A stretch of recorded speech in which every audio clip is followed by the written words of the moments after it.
How does a company show a driver that they're valued? How do they value experience? How do they value a person? And number three, the question is the value of a professional driver changing? And I believe it is. And some of you will cheer it. Some of you will bemoan it. Many of you will bemoan it. And there's a lot of uncertainty that comes with initial change, because you're bemoaning the loss of the knights of the road. You're bemoaning the potential loss of this work ethic and commitment and brotherhood that you saw as having been, but are questioning whether it will continue to be. The good news is that's a normal part of change. And actually, the discussion that we had today actually gave me hope. You see, I believe that this is true, that if we're going to fulfill the potential of the transport sector in Canada, North America, and otherwise, that the key to that success is going to be, no matter what it looks like, how the industry values a driver, we have to be honest about it. Knowing what to expect is key to retention of drivers.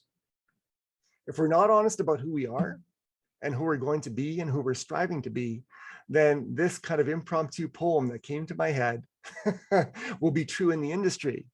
It will be easy to recruit. It'll be hard to retain. And that would be a colossal shame. So that's my poem of the day, but it reflects it. Coming out of the discussion, I believe that change doesn't have to mean that you lose your identity. And I was thinking of the metaphor of my father. As an immigrant to Canada after World War II, he came from Bessarabia, which was a country that was either Romania or Russia, depending on the war, Eastern European. But his village was German speaking. And so when they came to Canada, they very much brought a snapshot of that Germanic type culture to our family. And we experienced it. And there are a lot of great things about it: punctuality, hard work, commitment. As kids, it was important to be seen, not heard. Respect.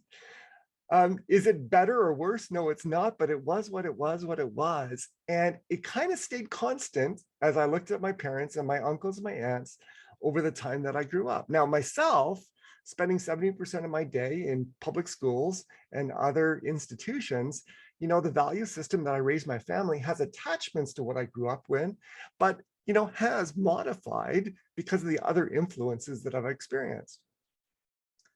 And so I think back to a trip that my wife and I took about 10 years ago to Germany.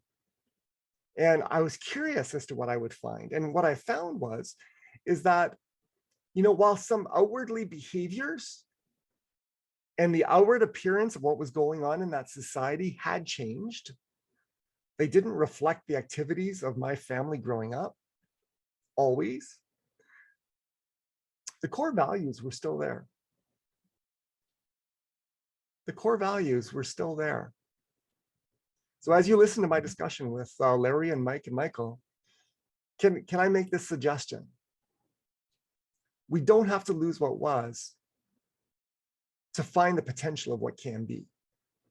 We don't have to lose what was to find the potential of what can be.